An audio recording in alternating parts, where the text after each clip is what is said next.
अगर इस देश का सबसे ज्यादा भट्ठा बिठाया तो बाबाओं ने बिठाया। एक गाय लिया और बांद्रा बना के घाल के मंदरा और सिखा जा। एक तो आसाराम तो जड़ में पड़े ही है, राम रहीम पड़े ही है, आसाराम पड़े ही है। मेरे को मंत्री कहा बनाएंगे, मैं ऐसे बोलूंगा मंत्री बनाएंगे। मंत्री उनको बनाएंगे तो अच्छे चमचे होते हैं, मैं चमचागिरी नहीं करूंगा, इसलिए तो नहीं बनता हूं। और मंत्री कौन है? मंत्री वो होता है जिसके दिल में आम और अमान होता है, और वो तो जिसकी आत्मा में मर जाती है वो मंत्री बने जाए, प्रधानमंत्री बने से क्या जानी है। मेरा कोई परवाह नहीं इस बात की मंत्री बढ़ियों से, मैं संतरी पक्का बनता हूँ और संतरी बनूंगा तब तक हमारी जनता की सेवा करूंगा। हरियाणा में तो 32 मोटा जेल में है। मेहरबानी करके उत्तेजित मत हो, गुस्सा मत करो, बाबा गुस्सा नहीं करते हैं, बाबा आशीर्वाद करते हैं। आसाराम जेल में जोधपुर में पड़ा है और अभी तक मंदिर नहीं निकाले हैं। मैं क्या कह रहा हूँ, ये जो मैंने बोला है ना, आप करेक्ट कर लेना। ये जो जर्सी गाय है, अमेरिकन ब्रीड है, ये कांग्रेस सरकार ही लेके आई थी। और एक बाबा जी तान तो अपने स्थान पे जाने के लिए बाबा जी ताने कह तो मुख्यमंत्री बना था कि मंत्री को नाको कौन पियो क्यों लाए रान की सेवा करने खातर ते जाके धोने बटो आराम पाओगा, भगवान को नाम पे लोगा। मायूस मत होना, जिंदगी से किसी भी वक्त तेरा नाम बन सकता है। अगर दिल में हो आग और हौसले हो बुलंद तो एक दिन अखबार बेचने वाला कलाम बन सकता है। जो इंसान पानी से नहाता है वो लिबास बदलता है, और जो पसीने से नहाते हैं वो इतिहास बदलते हैं। वाह वाह। श्री श्रवण कुमार।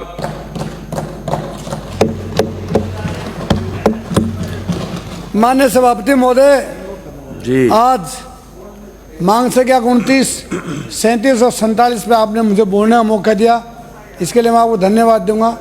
और मेरे को बैठाने से पहले 5 मिनट पहले घंटी मारना। आप कभी घंटी पर घंटी मारते रहो, ये बात पक्की।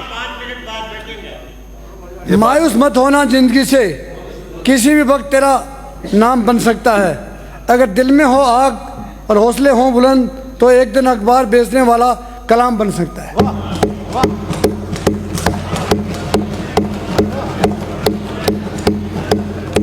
और मुख्यमंत्री भजनलाल जी बन सकते हो, कलाम ही, वो भी सरपंच से सीधे मुख्यमंत्री बने हैं।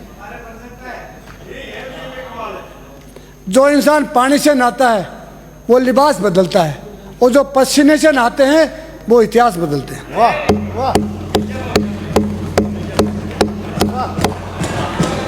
वाह। माननीय सभापति महोदय, आज आप भी कह रहे थे भ्रष्टाचार भ्रष्टाचार कह रहे थे ना।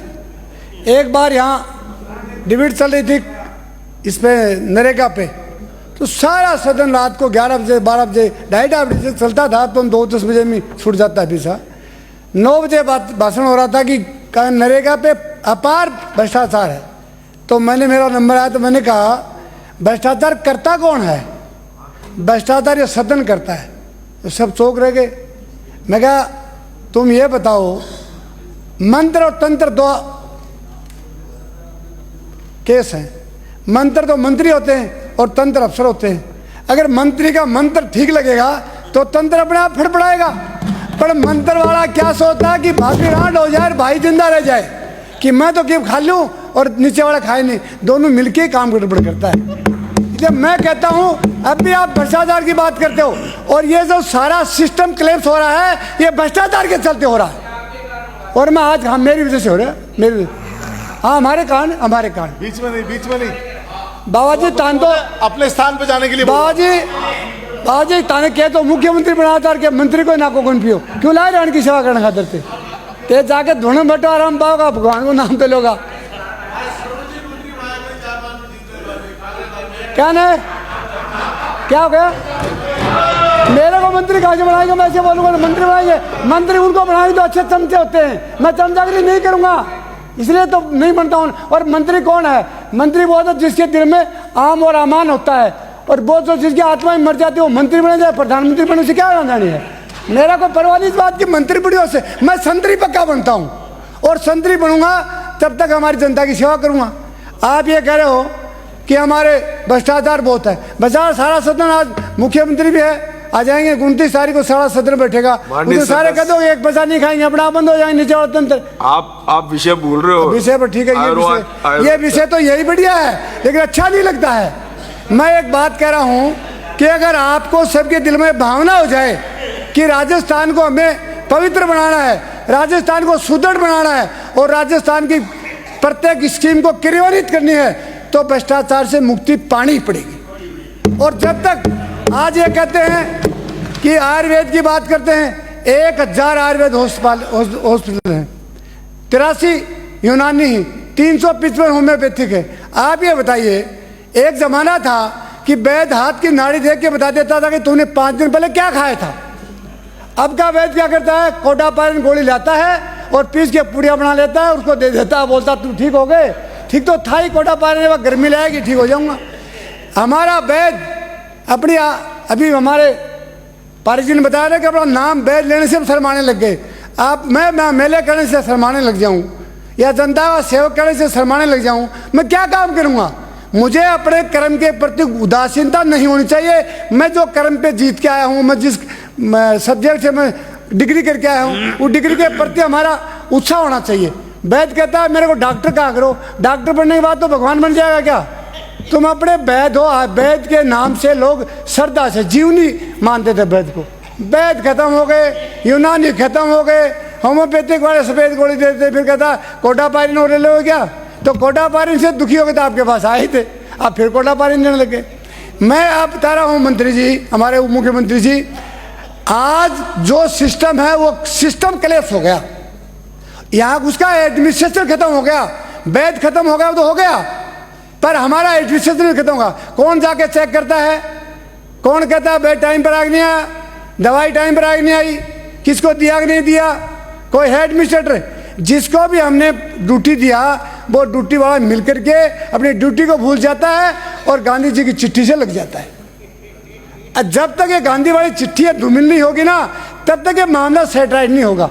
इसलिए आप सब कहते हो कि हॉस्पिटल और खुलवा दो, हॉस्पिटल तो 1000 बहुत हैं, 2400 PSC खुली हुई, हॉस्पिटल तो इतने हैं, कई कहते हैं कि एक 600 आदमी पर एक हॉस्पिटल है। मैं हिमाचल गया था, हिमाचल में गोली लेने के लिए मुझे एक जरूरत पड़ गई, मैं 20 किलोमीटर तो चला गया, हॉस्पिटल नहीं मिला। केरला में चला गया, केरला में भी यही हालत है। अगर सबसे ज़्यादा इस राजस्थान की 6,85,48,234 जनता है, इसमें हमारा हिंदुस्तान में 8वां नंबर है और बीमारियों में 1 नंबर पे आने को तैयार हो रहे हैं। क्यों? कोई व्यक्ति अपने शरीर को एलोपैथिक और तो ले लेगा, जेब में डालेगा, चलता, मुंह में लेगा, पानी पी लेगा, चल देगा। लेकिन कभी सोचा कि हमने कभी योगा करेंगे? आयुर्वेद के प्रति आदमी को जागरूक होना चाहिए।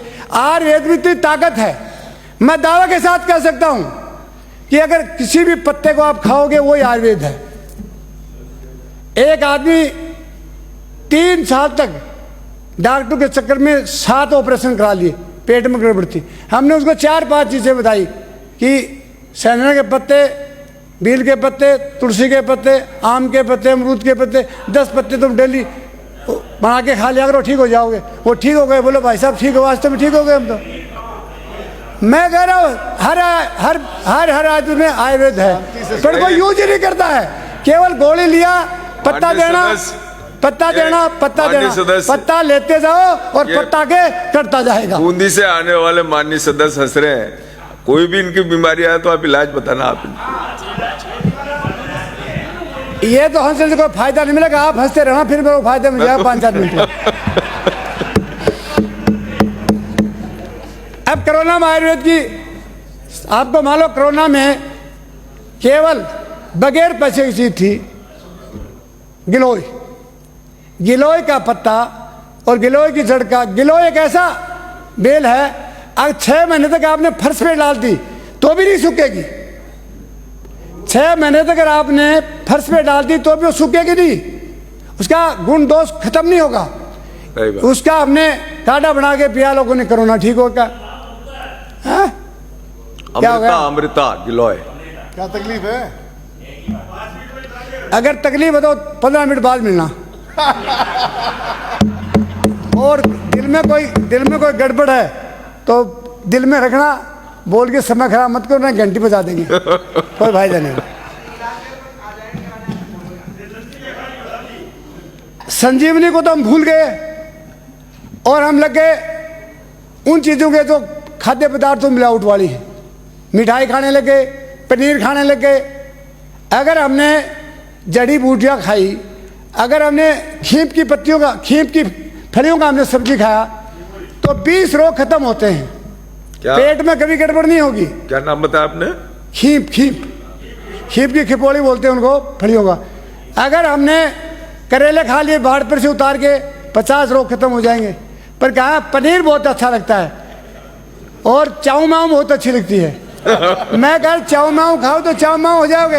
एक सेठ कलकत्ता का मिला, उसकी घरवाली में था वजन 110 किलो वजन और उस खुद में था 115 किलो वजन और पोते में था 90 किलो वजन। इनके लिए मत कहो, सबको। मैंने कहा तुम्हारा सेठ जी क्या हाल है? बोलो तीनों गोटा में दर्द है। तो मैं क्या खाते हो? बोलो चाऊ माऊ खाते हैं, बर्गर खाते हैं। तो मैं कहा दर्द मेरे आएगा तेरे नहीं आएगा। तो बर्गर खाए तो दर्द ही आएगा। तो मैंने उसको 3-4 योगा करके बता दिया। बोले ये तो मैं अगली उम्र में कराऊंगा, अगले जन्म में तो नहीं कर सकते। क्यों नहीं कर सकते? जीभ का स्वाद और जीभ की गड़बड़ आदमी को खत्म कर देती। जीभ से कोई गलत बोलते हो दुनिया गुटेगी, जीभ से ज़्यादा खा जाओगे तो मरोगे। इसलिए जीभ का ध्यान रखना आपको। तो आप ये कह रहे हो कि हाँ? मैं तो इनको वैद्य श्रवण कुमार बोलिए साहब। देखो मंत्री जी क्या हो रहा है, हम तो आए भरते हैं तो हो जाते हैं बदनाम और वो कत्ल भी करते हैं तो चर्चा तक नहीं होती है। हमारा तो हम तो कुछ भी कर दे तो हमारे तो दुनिया भर के लांछन लगा दे तुमने ये किया तुमने ये किया। और आप लोग कुछ भी करते हो कि राज में हो, आधे से ज़्यादा तो डर के बारे बोलेंगे नहीं, आधे से ज़्यादा तो डर के बारे बोलेंगे नहीं। ये हिंदुस्तान इतना कमज़ोर देश है जिसमें अगर किसी का राज आ जाता तो रात को 12 बजे मिल के आ जाते। राज से मत डरो, इंसान की इंसानियत से डरो। राज किसी का आ सकता है, राज आ जाए तो क्या होगा? हम कोई गड़बड़ी नहीं करेंगे, हम कोई अपराध ही नहीं करेंगे तो क्या पुलिस हमको पकड़ के ले जाएगी? और पुलिस में तो इतना दमी नहीं रहा है। 5 मिनट। पुलिस में तो इतना दमी नहीं रहा तो किसी को पकड़ ले। पुलिस तो अपना टाइम पास करती है। अब आपके सदन में मुख्यमंत्री जी कम आते हैं, गृह मंत्रालय का जवाब भी एक ही देता है, आंगनबाड़ी का जवाब भी कोई देता है, सबका जवाब अलग अलग देते हो। नॉलेज तो प्राप्त करना पड़ेगा। नॉलेज नाम लेने से नॉलेज नहीं आएगा। नॉलेज ले लोगे दुनिया के सब। स्वामी विवेकानंद जी पूरे हिंदुस्तान में जब जाते निकलते थे पूरा देश प्रदेश विदेश देखता था। आज जिसको ज्ञान ही नहीं होगा तो कुर्सी तोड़ने का काम करेंगे। सुबह जवाब नहीं आ रहे थे तो कहे मंत्री जी अध्यक्ष साहब कितने दिन बचाएंगे? पत्ते की ओट में बैठ के कितने दिन राज करोगे? नहीं कर सकते।